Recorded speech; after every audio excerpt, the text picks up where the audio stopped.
শিলিগুড়ির ISKCON road এলাকায় একটিয়াশাল তিলেশ্বরী অধিকারী high স্কুলের ময়দানে জল প্রকল্পের জমি পরিদর্শনে গিয়ে স্থানীয়দের বিক্ষোভের মুখে পড়লেন জলপাইগুড়ি জেলা পরিষদের সদস্য মনীষা রায় ও বিডিও অফিসের আধিকারিকেরা।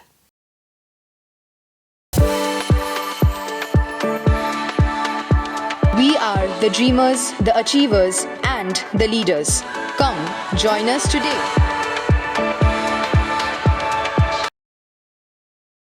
একটিয়াশাল তিলেশ্বরী অধিকারী হাই স্কুলের ময়দানে পিএইচই দপ্তরের তরফে জলের রিজার্ভার করার প্রস্তাব দেওয়া হয়। এই নিয়ে এলাকাবাসীদের সঙ্গে কথা বলা হয়।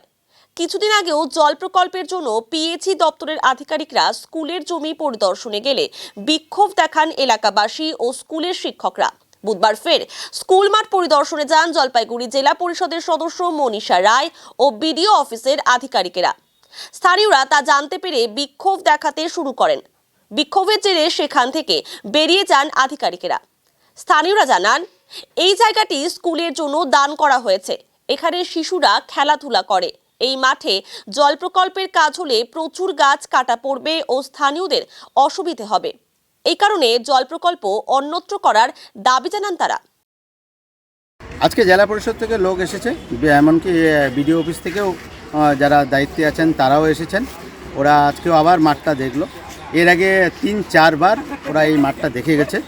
প্রতিবারেই আমরা যারা এলাকাবাসী আছি, আমরা এলাকাবাসী সবসময় একটা জিনিসই আমরা বলেছি যে আমার যে দাদু এই জমিটা এখানে দান করেছিল স্কুল পারপাসে। স্কুলের যারা বাচ্চা কাচ্চা আছে, এলাকাবাসী যারা আছে, তারা এই মাঠটাকে যেন সুন্দরভাবে খেলার মাঠে পরিণত করতে পারে, সেই পারপাস নিয়ে আমাদের যারা ছেলেপেলে আছে তারা এখানে গাছও লাগিয়েছে।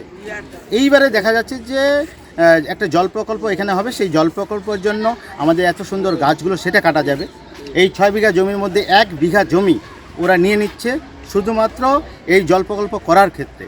তো আমরা এলাকাবাসী হিসেবে দাবি রাখছি যে আমরা এই জল প্রকল্প এখানে না, স্কুল মাঠটাকে বাঁচিয়ে রেখে অন্য যে কোনো জায়গায় হোক তাতে আমাদের কোনো আপত্তি নেই। সেখানে আমরা দরকার পড়লে আমরা সহযোগিতা করব। কিন্তু এই স্কুল মাঠে আমাদের দুর্গাপূজা হয়, এই স্কুল মাঠে আমাদের রাসমেলা হয়, এই স্কুল মাঠে আমাদের প্রতি বছর ফুটবল ম্যাচগুলো হয়। আর সকাল সন্ধ্যায় এখানে মর্নিং ওয়াকের যে কাজ, বাচ্চা থেকে বুড়ো মানুষ পর্যন্ত সবাই এই মাঠটাকে কিন্তু ইউজ করে। আজকে যদি এই মাঠটা অন্য কারো হাতে চলে যায়, এই মাঠটা যদি কোনো আবাসস্থলে চলে যায়, তাহলে কিন্তু আমাদের আর খেলার কোনো জায়গাটা থাকবে না। তো আমরা সরকারের কাছে অনুরোধ রাখছি যে আমাদের এই একটিয়াশালের বুকে কোনো ভেস্ট ল্যান্ডের অভাব নেই। আপনারা নিজেরা সার্ভে করুন, সার্ভে করে নিয়ে এই প্রকল্পে অন্য জায়গায় করুন, তাতে আমাদের কোনো আপত্তি নেই। কিন্তু যদি আপনারা জোর করে এই স্কুল মাঠের মধ্যে এই জল প্রকল্প করতে যান, তাহলে আমরা এলাকাবাসী হিসাবে এর আন্দোলন করব। আর এর জন্য যদি বৃহত্তর আন্দোলনে যেতে হয় আমরা সেটা করে দেব। আজকে উনি দেখে গেলেন, উনি দেখে যাওয়ার পরে বললেন যে যা দেখলাম, তো আমি গিয়ে ওনার যে ঊর্ধ্বতন কর্তৃপক্ষ আছে সেখানে ওরা রিপোর্টটা করবে। তো আমরা চাইছি যে এই মাঠটাকে কোনোভাবেই যেন অন্যের হাতে না যায়, এটা আমরা খেলার পারপাসে ইউজ করব। অন্যদিকে জলপাইগুড়ি জেলা পরিষদের সদস্য মনীষা রায় জানান, জেলা শাসকের নির্দেশে আমরা এখানে এসেছি। কোনো রকম সবুজায়নকে নষ্ট না করে এবং মাঠের কোনো ক্ষতি না করে কিছুটা অংশ আমরা নিচ্ছি এই জল প্রকল্পের জন্য। যেহেতু স্থানীয় বাসিন্দারা বাধা দিচ্ছেন, তাই আপাতত কাজ করছি না।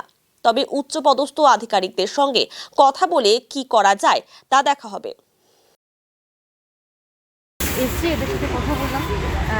আমাদের মাননীয় মুখ্যমন্ত্রী যেটা প্রকল্প, জল প্রকল্প, বাড়িতে খাওয়ার জল পৌঁছে দেওয়া, এটার জন্যই আমি এই এলাকার জনপ্রতিনিধি, অবশ্যই আমি চাইবো যে বাড়ি জল পৌঁছে যাক। কিন্তু এই এলাকার প্রচণ্ড জমি পাওয়া, রিজার্ভার বানানোর জন্য জমি পাওয়ার খুব সমস্যা দেখা দিয়েছে। তো এই স্কুলে আসছি দেখতে, যদি এখানকার সব বাসিন্দারা বলছে যে এখানে দিবে না জায়গা, তো দেখি কথা কথা বলছি। এখনও সব ডিসিশন হয়নি। আমি জলপাইগুড়ি জেলা পরিষদ এই এলাকার জনপ্রতিনিধি, জেলা পরিষদ ডাবগ্রাম ফুলবাড়ি।